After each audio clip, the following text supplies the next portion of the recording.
Welcome to question 120 of this secundae. The topic this week is equity. This is a new section. We're dealing with a new part of justice, which is nice. We're kind of breaking into this new section. I'm Dr. Thibault. Equity, according to the Catechism, we have a short definition, short connection to the Catechism and equity. Justice towards men disposes one to respect the rights of each and to establish in human relationships the harmony that promotes equity with regard to persons and the common good. So equity is not really aimed at personal choices as much as it is towards the common good and specifically attributed to how the law is applied. So it's really a matter of proper judgment in a bigger sense, although you can always apply it locally as well. Equity is a special kind of justice, not a different quality altogether. So it is part of justice. That's why it is one of the official parts of justice is equity. The last part of justice we were just looking at was observance, which had many subparts.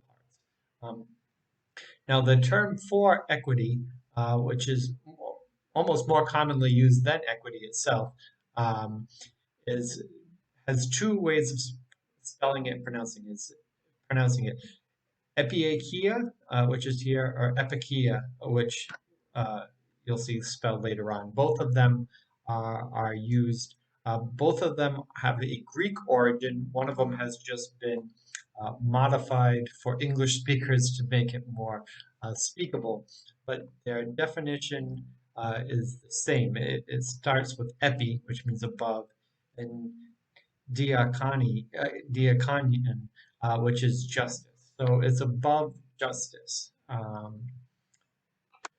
Equity is this idea that if justice falls short, if following the rules of justice, the letter of the law of justice, if it were to create an injustice by being too strictly followed, too narrowly followed, then the point of justice is not to do injustice. So you need epikeia to balance the injustice that could be created. So it's always holding it so that justice can never become an injustice.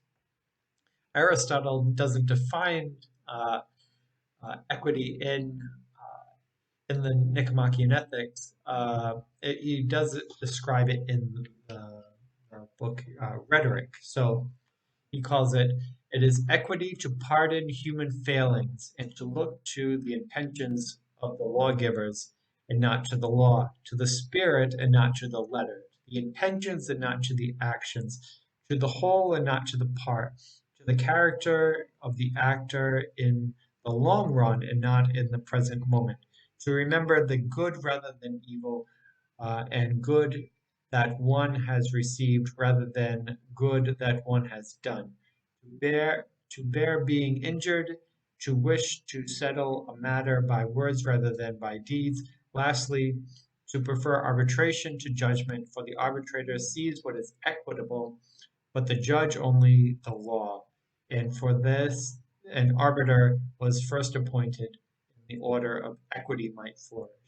So it's this idea that you don't want to take the letter of the law above what was intended by the law. So if the law was intended for a certain purpose of creating equity, equality, you don't want to use the law to harm the person that it was intended to help.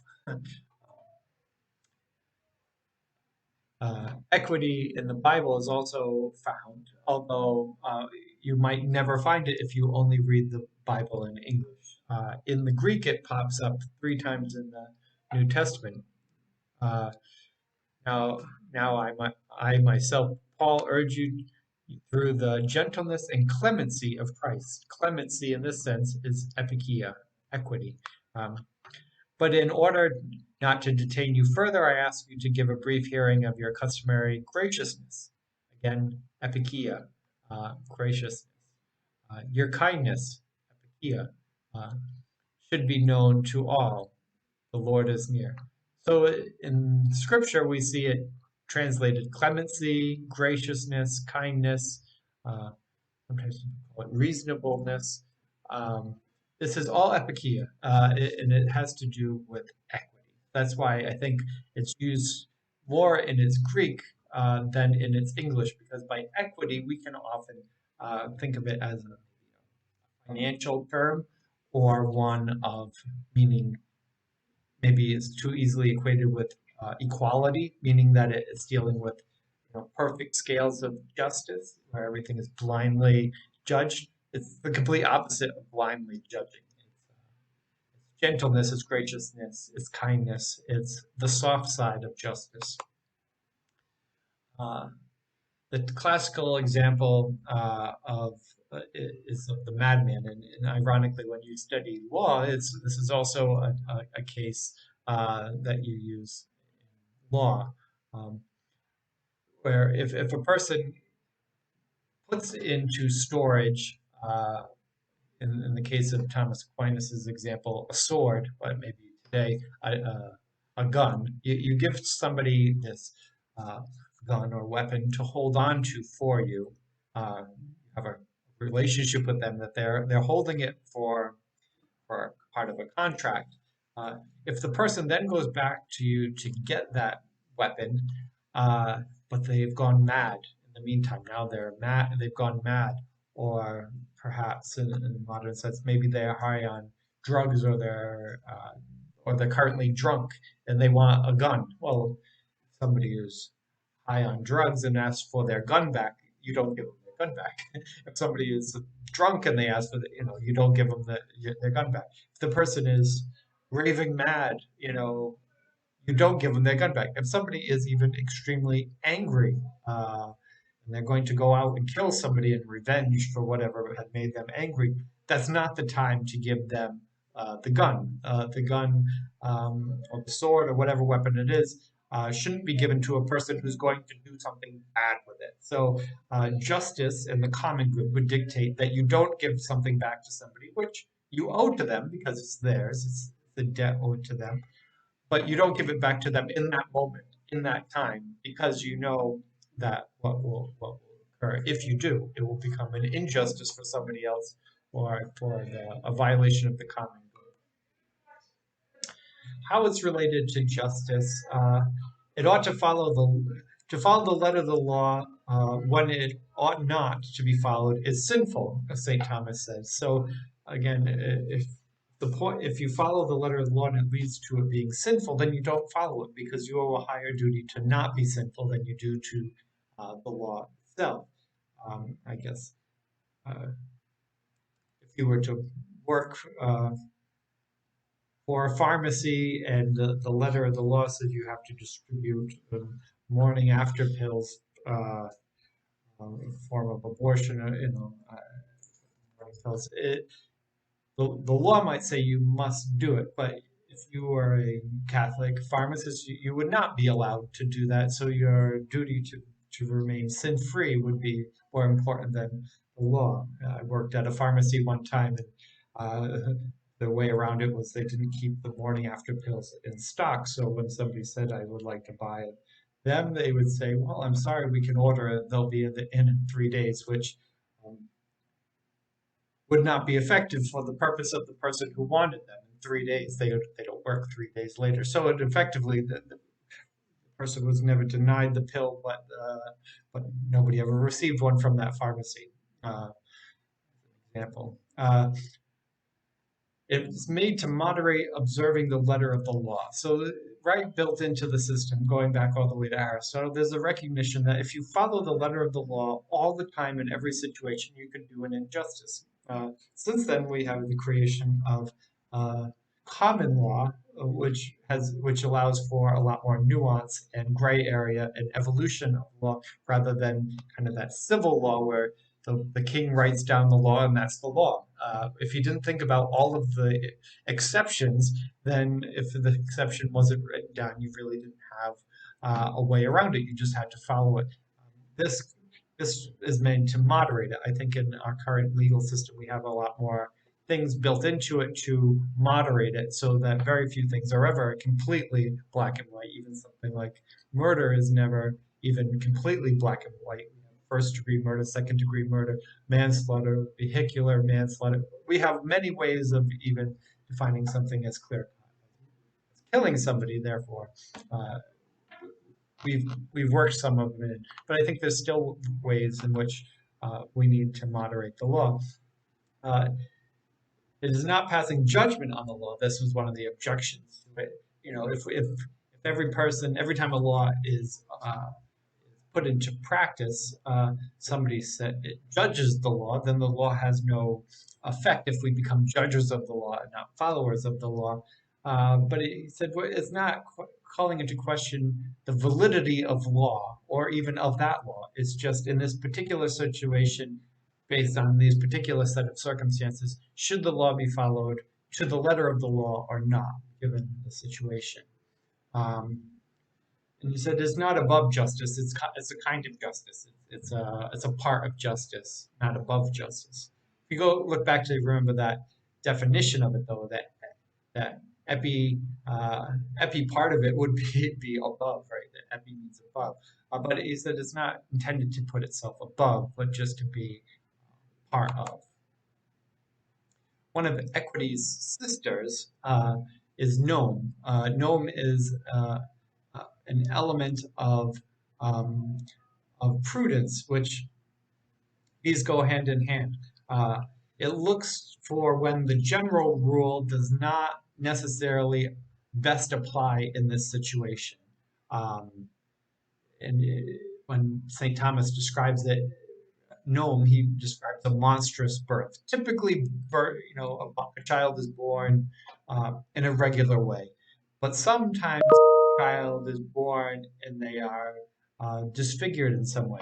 Well, you don't always plan on your child being disfigured. That's an abnormality. So, given an abnormality, you can't treat it exactly the same. You have to be prepared for unexpected circumstances, and then you have to react accordingly. So, Nome is that preparing for unexpected circumstances.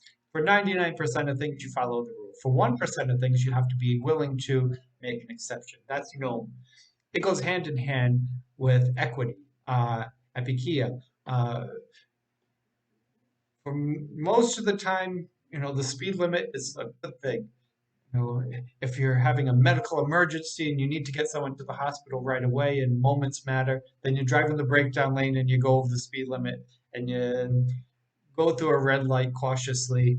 You do a lot of things you wouldn't normally do because of the circumstance, not because the law was bad, but because the circumstance requires a, another way of dealing with it in that particular situation. And it ensures uh, that justice does not become an injustice, or prudence does not become an imprudence. So Nome and Epikeia, sisters. Um, what kind of virtue is equity? And I think this is an interesting question. It's not a moral virtue. They don't outright say it's not, but they don't ask if it is. It's funny because sometimes they ask if it is, and they are by asking the question, you know that that's what they mean that it is. This they didn't ask the question, but I think it's not because moral virtues, as you know, are in the golden mean, which means that there are then excesses and deficiencies on either side. What would be the excess or deficiency of epikeia? I'm not sure there is one. You could probably take epikeia too far, maybe be too lenient, or maybe not enough. But you're really not. We don't have a terminology for that. Maybe prodigalness and covetousness maybe be an element to that, but they don't go into it. But it would not really be classified as a moral virtue, unlike a lot of the virtues we've covered so far in justice. Um, is it a part of justice? Yes.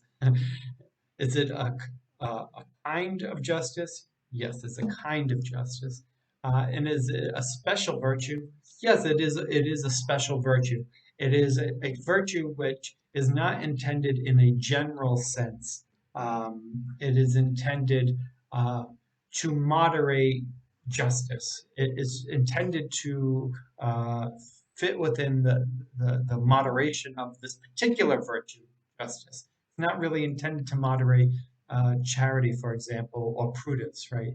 In prudence, they have known to moderate prudence, but in justice, it's equity that balance that moderates it. So that makes it a special virtue. It's also special for particular people. So a judge, um, this is a special virtue for a judge, particularly more than it would be for other people, or law enforcement, or somebody who's dealing with the legal system. This is kind of a special virtue for them. If they're in the legal system and they don't have this virtue of equity, then they're in trouble. They wouldn't be very good at their job, or they wouldn't be really performing an act of justice if they didn't have this special virtue.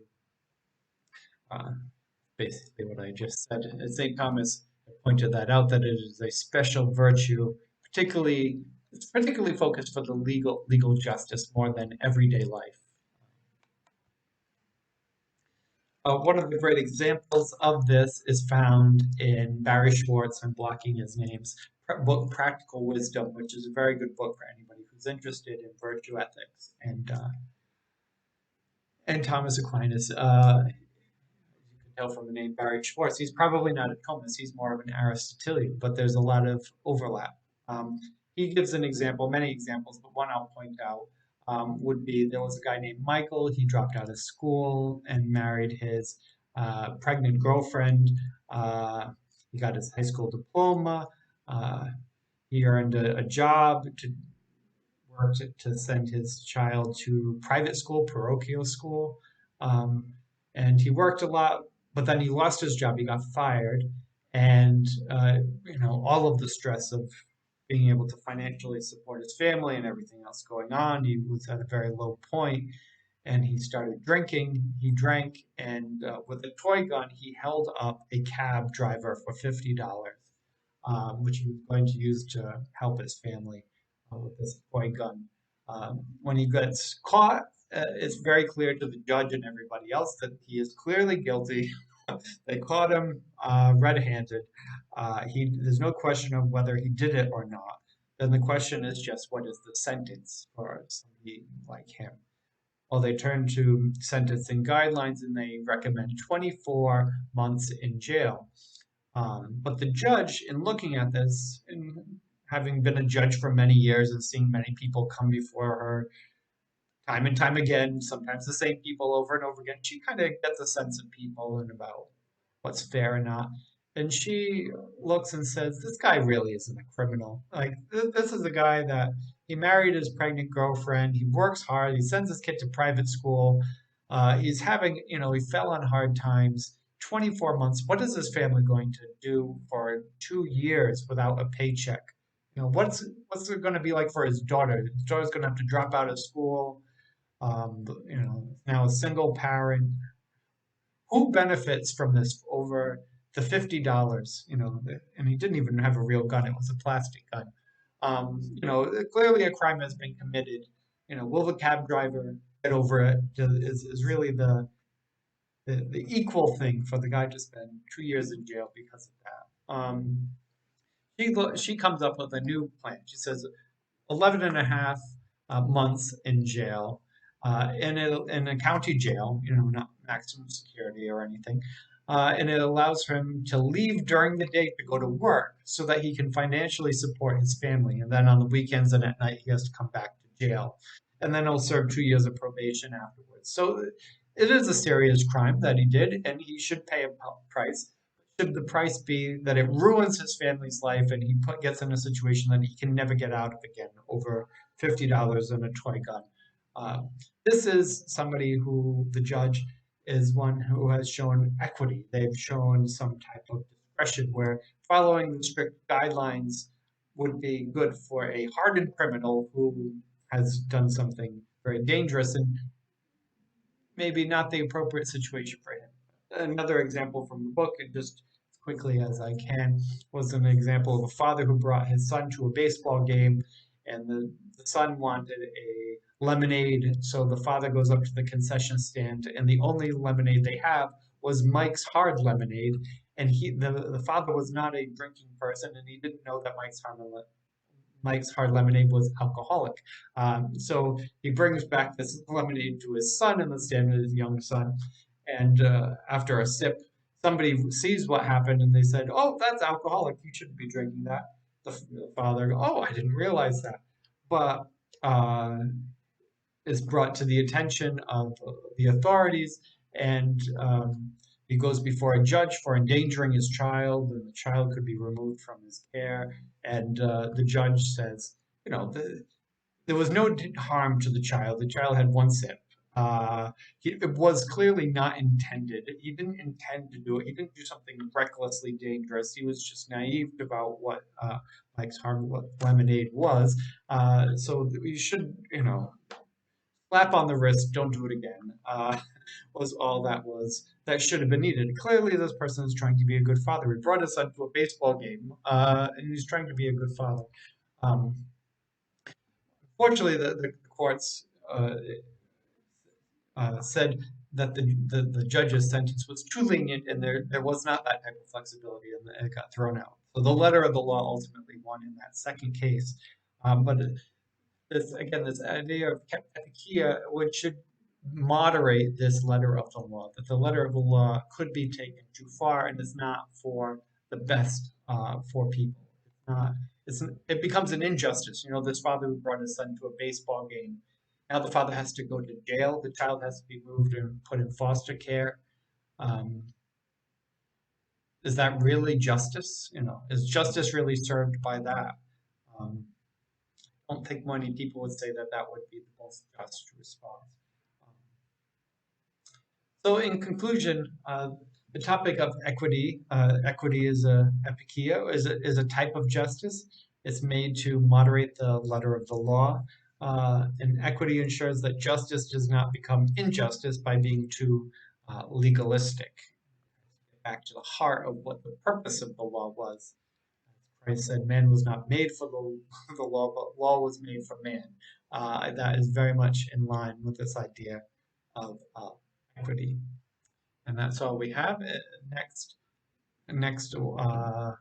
topic is piety, which is a gift of justice, the only gift that we're covering. And then the last one is a summary of justice, the precepts of justice, and then we're off to fortitude. So we're almost to the end of justice, very long section. Have a great day.